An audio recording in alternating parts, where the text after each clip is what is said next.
હવે જો જે બહુપદી p ઓફ x છે x² માઇનસ x માઇનસ 30 એના શૂન્યો કયા છે આપણી પાસે? આના શૂન્યો છે આલ્ફા અને શૂન્ય કયા છે? Alpha and beta. તો આપણે એક કામ કરી શકીએ કે આના જે શૂન્યો છે એ પહેલા મેળવી દઈએ તો ચાલે કે નહીં? આના શૂન્ય મેળવીએ તો શું આવશે? આના શૂન્ય શું હશે? 5 6 એટલે x માઇનસ 6 બરાબર છે. તો x માઇનસ 6 બરાબર 0. x બરાબર કેટલા આવ્યા?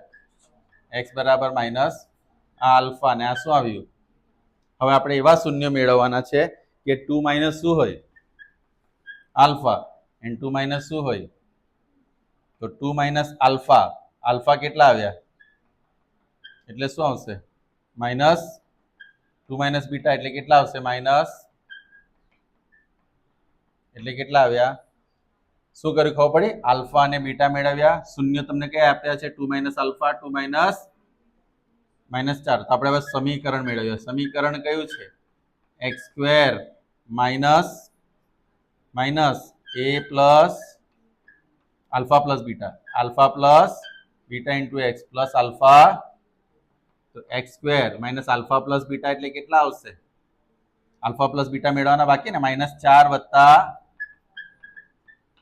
આલ્ફા ઇન્ટુ બીટા એટલે -4 ઇન્ટુ તો શું થશે? x² માઇનસ એટલે સોરી અહીંયા તો હજુ માઇનસ રહેવા દઈએ. 7 માંથી 4 ગયા તો અને પ્લસ માઇનસ આવશે. અહીંયા માઇનસ થઈ છે. 7 ચોક 28. જોઈ લો આ આન્સર છે x² માઇનસ 3x માઇનસ 28. બરાબર છે. એટલે પેલામાં કોમ્પ્લિકેટેડ તો આમાં શું કર્યું આપણે? પહેલા સૌથી પહેલા આના અવયવ પાડી દીધા. શું પાડી દીધા? એટલે તમને મળ્યું બે શૂન્યો મળ્યા આલ્ફા અને બીટા. હવે આ જે શૂન્યો છે 2 માઇનસ આલ્ફા એટલે 2 માઇનસ 6 બરાબર શું લીધું? 2 માઇનસ બીટા એટલે 2 માઇનસ -5 એટલે 2 પ્લસ શું લીધું? 5 7. આ તમારા માટે આપણા આ સમીકરણ માટે આ શું આવ્યું? આલ્ફા ને આ શું આવ્યું? પછી તમે સૂત્ર મૂકો ને એમાં એની કિંમત મૂકશો અથવા અલગથી આલ્ફા પ્લસ બીટા ફાઇન્ડ કરો અને અલગથી શું ફાઇન્ડ કરો? આલ્ફા માઇનસ બીટા ફાઇન્ડ કરો. તમને જવાબ મળી જાય. ખ્યાલ આવે બધાને? હવે પછી આપણે જોઈએ છે 9th વાળી ફિલ ઇન ધ બ્લેન્ક્સ. કઈ જોઈશું? 9th વાળો ક્વેશ્ચન પણ તમને આપી દીધા છે. 9 10 11 સુધીના તમને આપ્યા છે. 12th નથી કરવાનો. હવે આપણે ક્વેશ્ચન 13 ચાલુ કરીશું. પહેલા તમે આટલું લખી લો.